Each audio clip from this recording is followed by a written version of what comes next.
जय हिंद दोस्तों। तो हम लोग एंशिएंट हिस्ट्री का एमसीक्यू क्वेश्चन कर रहे थे। तो चलिए हम इस वीडियो में आगे देखते हैं क्या क्या क्वेश्चन है।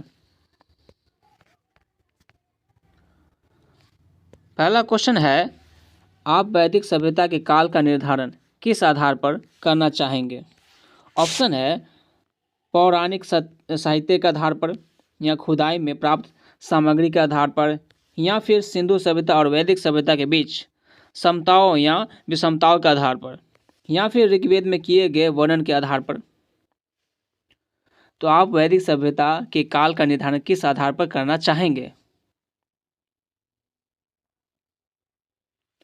तो ऋग्वेद में किए गए वर्णन के आधार पर हम ये वैदिक सभ्यता काल का निर्धारण करना चाहेंगे, यानी ऑप्शन नंबर डी सही हो जाएगा इसको क्वेश्चन का उत्तर। चलिए हम आगे देखते हैं क्वेश्चन क्या है।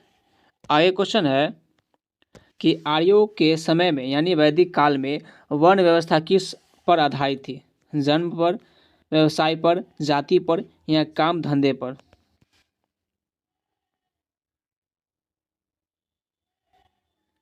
आर्यों के समय में वर्ण व्यवस्था किस पर आधारित थी, तो वो जन्म पर आधारित थी।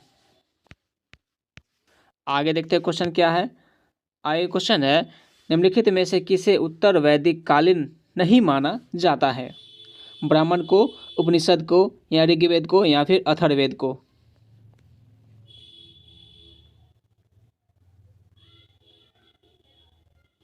तो ऋग्वेद को उत्तर वैदिक कालीन नहीं माना जाता है, यानी ऑप्शन नंबर सी हो जाएगा इस क्वेश्चन का उत्तर। चलिए आगे देखते हैं।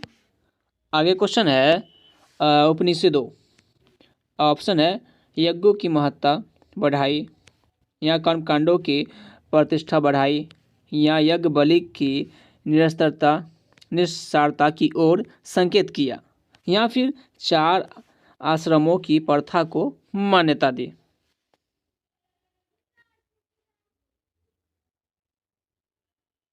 तो उपनिषदों जो है ये यज्ञ बलि की निस्सारता की ओर संकेत किया, यानी हमारे इस क्वेश्चन का ऑप्शन नंबर सी हो जाएगा। चलिए आगे देखते हैं क्वेश्चन।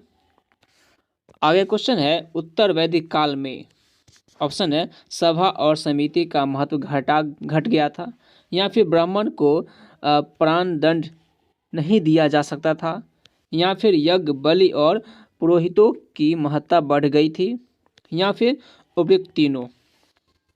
दोस्तों अगर आपने चैनल को सब्सक्राइब नहीं किया है तो चैनल को सब्सक्राइब कर लीजिए।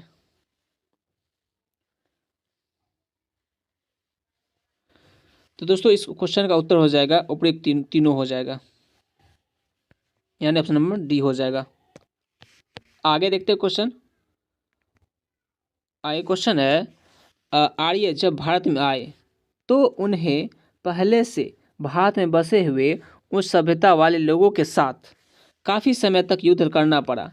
भारत में बसे लोगों के बड़े बड़े नगर थे और नगरों के चारों तरफ मौजूद परकोटे थे, लेकिन फिर भी युद्ध में आर्य विजयी रहे।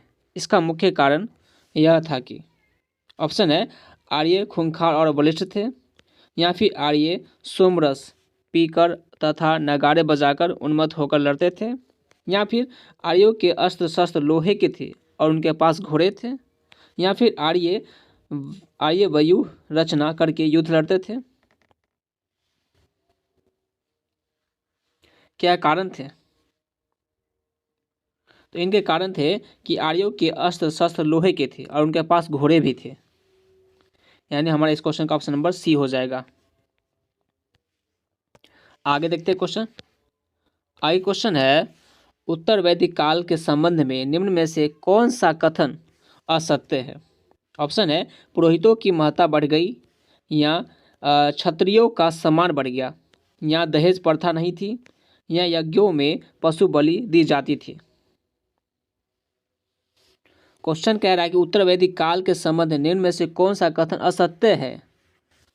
असत्य है पूछ रहा है, तो दहेज प्रथा नहीं थी, यानी ये इस क्वेश्चन का उत्तर हो जाएगा। चलिए आगे देखते हैं।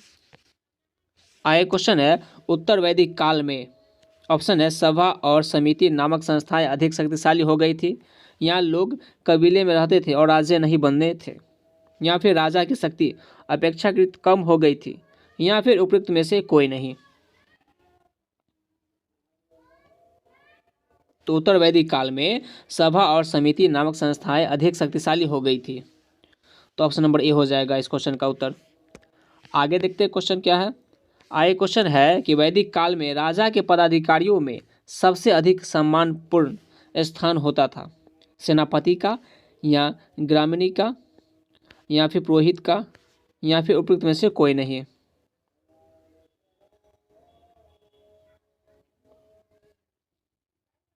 तो तो वैदिक काल में जो है राजा के पदाधिकारियों में सबसे महत्वपूर्ण पद होता था, यानी महत्वपूर्ण स्थान होता था पुरोहित का। तो ऑप्शन नंबर सी हो जाएगा इस क्वेश्चन का उत्तर। आगे देखते हैं क्या है क्वेश्चन।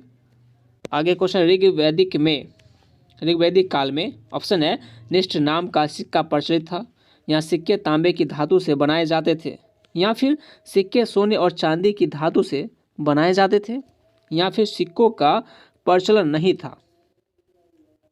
तो ऋग्वैदिक काल में इसमें से क्या हो जाएगा। तो ऋग्वैदिक काल में सिक्कों का प्रचलन नहीं था। ऑप्शन नंबर डी हो जाएगा। आगे देखते हैं। आगे क्वेश्चन है वैदिक कालीन आर्यों के संबंध में निम्न में से कौन सा कथन सही है। ऑप्शन है वे प्राकृतिक शक्तियों से भयभीत नहीं रहते थे, या फिर वे स्वर्ण नर्क की धारणा में विश्वास करते थे, या फिर वे मिक्ष के अभिलाषी थे, या फिर वे अपने मंदिरों में वेद मंत्रों का गान करते थे।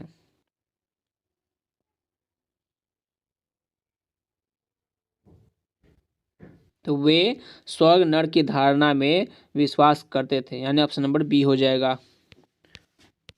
आगे क्वेश्चन है वैदिक काल में मानव जीवन की सुरक्षा के साधनों का विकास अधिक नहीं हुआ था, उस पर मुख्य आयुध ऑप्शन है खड्ग था, भाला था, या गदा था, या फिर तीर कमान थे।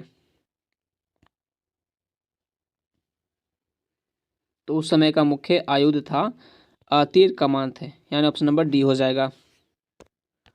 आगे क्वेश्चन है वैदिक काल में आर्य लोग एक प्रकार के रस का पान करते थे, जिसे ऑप्शन है वेजिया रस कहा जाता था, या सोमरस कहा जाता था, या फिर मधुरस कहा जाता था, या फिर मदिरा कहा जाता था। तो उसे कहा जाता था सोमरस कहा जाता था, यानी ऑप्शन नंबर बी हो जाएगा। आगे क्वेश्चन है आर्यों की व्यवस्था जन्म पर आधारित थी, काम पर नहीं। इसका अर्थ यह है कि ऑप्शन है जन्म के आधार पर ही व्यक्ति का नाम निर्धारित होता था, या फिर कोई भी व्यक्ति कोई भी काम कर सकता था, या फिर हर व्यक्ति केवल अपने वर्ण का काम कर सकता था, या फिर समाज में कार्य का कोई स्पष्ट बंटवारा नहीं था।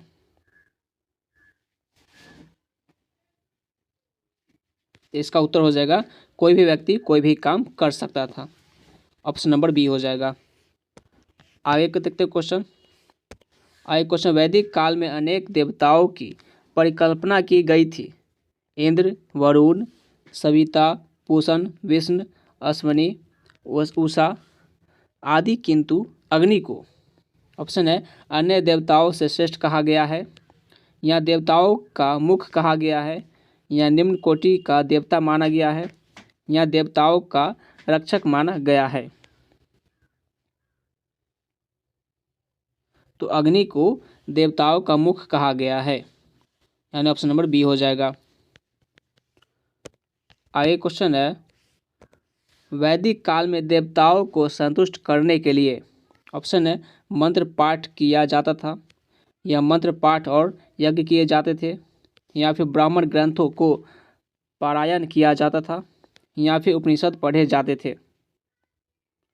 क्वेश्चन है वैदिक काल में देवताओं को संतुष्ट करने के लिए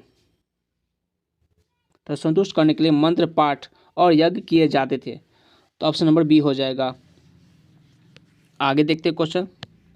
आगे क्वेश्चन है योग दर्शन के प्रेरणा थे महर्षि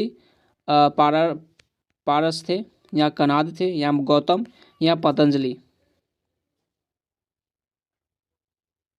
तो वो पतंजलि थे। आगे क्वेश्चन है, उपनिषदों की रचना वेदों के साथ हुई, वेदों के बाद हुई, या ऋग्वेद के बाद किंतु अन्य वेदों से पहले हुई, या फिर वेदों से पहले हुई? तो उपनिषदों की रचना जो हुई है वेदों के बाद हुई है, यानी ऑप्शन नंबर बी हो जाएगा। आगे क्वेश्चन है कि आर्यों की सबसे मूल्यवान भौतिक संपदा थी। ऑप्शन है उनकी स्थितियाँ, या फिर उनके अस्त्र शस्त्र, या उनके पशु, या फिर अनेक वेद ग्रंथ। क्वेश्चन है आर्यों की सबसे मूल्यवान भौतिक संपदा थी, तो वो थी उनके पशु थे, उनके पशु थे, यानी ऑप्शन नंबर सी हो जाएगा। आगे क्वेश्चन है, कालांतर में वैदिक सभ्यता को सूत्रों में विभाजित किया गया। इन सूत्रों को ऑप्शन है स्रोत सूत्र, या गृह सूत्र, या तथा धर्म सूत्र कहा जाता था, या फिर गृह सूत्र, श्री सूक्त तथा पुरुष सूक्त कहा जाता है, या फिर रुद्र सूत्र, उमा सूत्र तथा भक्ति सूत्र कहा जाता है, या फिर ज्ञान सूत्र, वैराग्य सूत्र तथा सूर्य सूत्र कहा जाता है। ऑप्शन है, ऑप्शन तो ये है। क्वेश्चन है, कालांतर में वैदिक सब साहित्य को सूत्रों में विभाजित किया गया। इन सूत्रों को, ये क्वेश्चन कह रहा है, तो इन सूत्रों को स्रोत सूत्र, गृह सूत्र तथा धर्म सूत्र कहा जाता है, यानी ऑप्शन नंबर ए हो जाएगा हमारा इस क्वेश्चन का उत्तर। आगे देखते हैं क्वेश्चन क्या है। आगे क्वेश्चन है कि ऋग्वेद में सूक्तों तथा मंडलों की संख्या, ऑप्शन है 1050 और 15 बताई जाती है, या 1028 और 10 बताई जाती है, या 1250 और 16 बताई जाती है, या फिर 1202 और 12 बताई जाती है? तो ऋग्वेद में सूक्तों तथा मंडलों की संख्या 228 और 10 बताई जाती है, यानी ऑप्शन नंबर बी हो जाएगा हमारा इस क्वेश्चन का उत्तर। आगे देखते हैं क्वेश्चन क्या है। वैदिक काल में मानव जीवन को 4 भागों में बांटा गया था। इन भागों को आश्रम कहा जाता था। इनमें से मुख्य स्थान, ऑप्शन है गृहस्थाश्रम को दिया जाता था, या फिर ब्रह्मचर्य श्रम को दिया गया था, या फिर वानप्रस्थाश्रम को दिया गया था, या फिर संन्यास आश्रम को दिया गया था। तो इसका उत्तर हो जाएगा ब्रह्मचर्य श्रम को दिया गया था, यानी ऑप्शन नंबर बी हो जाएगा। आगे देखते हैं क्वेश्चन क्या है। आगे क्वेश्चन है कि ऋग्वेद काल में विपणन आदान प्रदान के द्वारा होता था, जिसमें मुख्य स्थान अश्व का था, गाय का था, या निष्क का था, या फिर इनमें से किसी का नहीं था। तो किसका था? गाय का था। मुख्य स्थान किसका था? गाय का था। तो ऑप्शन नंबर बी हो जाएगा। आगे देखते हैं क्वेश्चन क्या है। मौर्य काल में सन्निघाता का क्या कार्य था? ऑप्शन है राजकोष की देखभाल, या फिर सेनाएं भर्ती व रखरखाव, या राजस्व वसूली, या फिर धार्मिक प्रचार। मौर्य काल में सन्निघाटा का क्या कार्य था? तो इनका कार्य था राजकोष की देखभाल करना। ऑप्शन नंबर ए हो जाएगा। आगे बढ़ते हैं। आगे क्वेश्चन है, अशोक ने अपने किस शिलालेख में स्वयं का उल्लेख किया है? गिरनार में, या मास्की में, या धौली में, या फिर जौगढ़ में?